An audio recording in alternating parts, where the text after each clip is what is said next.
ವಿಕಲಚೇತನರಿಗೆ ಹಾಗೂ ವೃದ್ಧರಿಗೆ ಬರುತ್ತಿರುವ ಮಾಸಿಕ ವೇತನ ಪಿಂಚಣಿ ಹಾಗೂ ಸರ್ಕಾರದ ಆದಾಯದ ಮಿತಿ ನಿಗದಿ ಮಾಡಿದ್ದು ಬರುತ್ತಿರುವ ಹಣ ಬಾರದೆ ಬಡವರು, ವೃದ್ಧರು ಹಾಗೂ ಅಂಗವಿಕಲರು ಔಷಧಿ ಹಾಗೂ ದಿನನಿತ್ಯದ ಖರ್ಚಿಗೆ ಸಮಸ್ಯೆಯನ್ನ ಎದುರಿಸುವಂತಾಗಿದೆ. ಕೂಡಲೇ ಸರ್ಕಾರ ಆದಾಯದ ಮಿತಿಯನ್ನ ತೆಗೆದು ಬಿಪಿಎಲ್ ಕಾರ್ಡ್ ಹೊಂದಿದ್ದ ಪ್ರತಿಯೊಬ್ಬರಿಗೂ 5,000 ರೂಪಾಯಿ ಮಾಸಿಕ ಪಿಂಚಣಿ ನೀಡಬೇಕೆಂದು ನಾಡದೇವಿ ಜನಪರ ವೇದಿಕೆ ಒತ್ತಾಯ ಮಾಡಿದೆ. ಸಿದ್ದಾಪುರದಲ್ಲಿ ತಹಶೀಲ್ದಾರ್ ಮೂಲಕ ಮುಖ್ಯಮಂತ್ರಿಗಳಿಗೆ ಮನವಿ ಸಲ್ಲಿಸಿದ್ರು. ಈ ವೇಳೆ ಅಧ್ಯಕ್ಷ ಅನಿಲ್ ಕೊಠಾರಿ ನೇತೃತ್ವದಲ್ಲಿ ಪ್ರತಿಭಟನೆ ನಡೆಸಿದ್ರು. ಸರ್ಕಾರ ನೀಡುತ್ತಿರುವ ಅಲ್ಪ ಹಣದಿಂದ ವಯಸ್ಸಾದವರು ಅವರ ಖರ್ಚಿಗೆ ಪಿಂಚಣಿ ಹಣದ ಮೇಲೆ ಅವಲಂಬಿತರಾಗಿದ್ದಾರೆ. ಆದರೆ ಇಂದು ಸರ್ಕಾರ ಅದಕ್ಕೆ ಆದಾಯ ಮಿತಿ ಹಾಕಿರುವುದರಿಂದ ಹಣ ಬಾರದೆ ಕೆಲಸವನ್ನ ಮಾಡಲು ಆಗದೆ ಪರದಾಡುತ್ತಿದ್ದಾರೆ. ಸರ್ಕಾರ ಕೂಡಲೇ ಇಂತಹ ವೃದ್ಧ ಹಾಗೂ ಬಡ ಜನರ ಸಮಸ್ಯೆಯನ್ನ ಗಂಭೀರವಾಗಿ ಪರಿಗಣಿಸಿ ಅವರಿಗೆ ಎಂದಿನಂತೆ ಮಾಸಿಕ ವೇತನ ಸಂದಾಯ ಮಾಡಬೇಕು ಎಂದರು. ಇಲ್ಲದಿದ್ದರೆ ಜಿಲ್ಲೆಯಲ್ಲಿ ಎಲ್ಲಾ ಫಲಾನುಭವಿಗಳು ಸೇರಿ ಬೆಂಗಳೂರಿನ ಫ್ರೀಡಂ ಪಾರ್ಕ್ ನಲ್ಲಿ ಪ್ರತಿಭಟನೆ ನಡೆಸಲಾಗುವುದು ಎಂದು ಎಚ್ಚರಿಸಿದರು.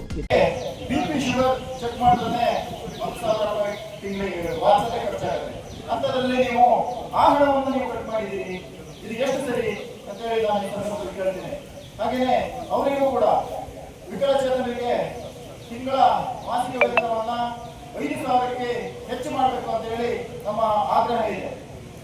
ಈಗ ಯಾರ್ಯಾರಿಗೆ ಕಟ್ಟಾಗಿದೆಯೋ ಆ ಹಣ ಮತ್ತೆ ಅವರಿಗೆ ಸಿಗಬೇಕು. ಇಲ್ಲ ಅದರಲ್ಲಿ ನಮ್ಮ ನಾಡದೇವಿ ಜನಪರ ವೇದಿಕೆಯು ಜಿಲ್ಲಾದ್ಯಂತ ಹೋರಾಟವನ್ನು ಮಾಡಿ, ರಸ್ತೆ ತಡೆ ಮಾಡಿ, ಹೋರಾಟವನ್ನು ಮಾಡಿ ನಾವು ಕೈಲಾದವರಿಗೆ, ಅಂಗವಿಕಲರನ್ನ ಹಾಗೂ ವೃದ್ಧರನ್ನ ನಾವು ಇಲ್ಲಿಂದ ಬೆಂಗಳೂರಿಗೆ ಕರ್ಕೊಂಡು ಬಂದು ಫ್ರೀಡಂ ಪಾರ್ಕ್ ಕೂಡ ನಾವು ಮುಂದಿನದಲ್ಲಿ ಹೋರಾಟವನ್ನು ಮಾಡಬೇಕಾಗುತ್ತದೆ ಅಂತ ಹೇಳಿ ಈ ಸಂದರ್ಭದಲ್ಲಿ ಎಚ್ಚರಿಕೆಯನ್ನು ಕೊಡ್ತಾ ಇದ್ದೇವೆ.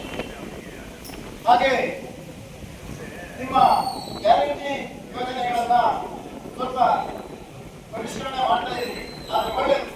ಆದರೆ ಅದನ್ನು ಮಾಡುವ ಉದ್ದೇಶದಲ್ಲಿ ಇಂಥವರ ದುಡ್ಡುಗಳನ್ನು ತಿನ್ಬೇಡಿ ಸ್ವಾಮಿ. ನೀವು ಕೈಲಾಗದಂತವರ ದುಡ್ಡುಗಳನ್ನ ತಿನ್ಬೇಡಿ. ಹಾಗೆ ನೀವು ಈಗ ಪ್ರತಿಯೊಂದು ಬೆಲೆ ಏರಿಕೆಯನ್ನು ಮಾಡಿದ್ದೀರಿ, ಅದರ ಬಗ್ಗೆ ನಮ್ದು ಯಾವುದೇ ಆಕ್ಷೇಪ ಇಲ್ಲ. ಹಿಂದಿನ ಸರ್ಕಾರಗಳು ಮಾಡಿರುತ್ತೆ, ಈಗಿನ ಸರ್ಕಾರಗಳು ಮಾಡ್ತಾ ಇದ್ದೀವಿ, ಅದರ ಬಗ್ಗೆ ಪ್ರಶ್ನೆ ಇಲ್ಲ.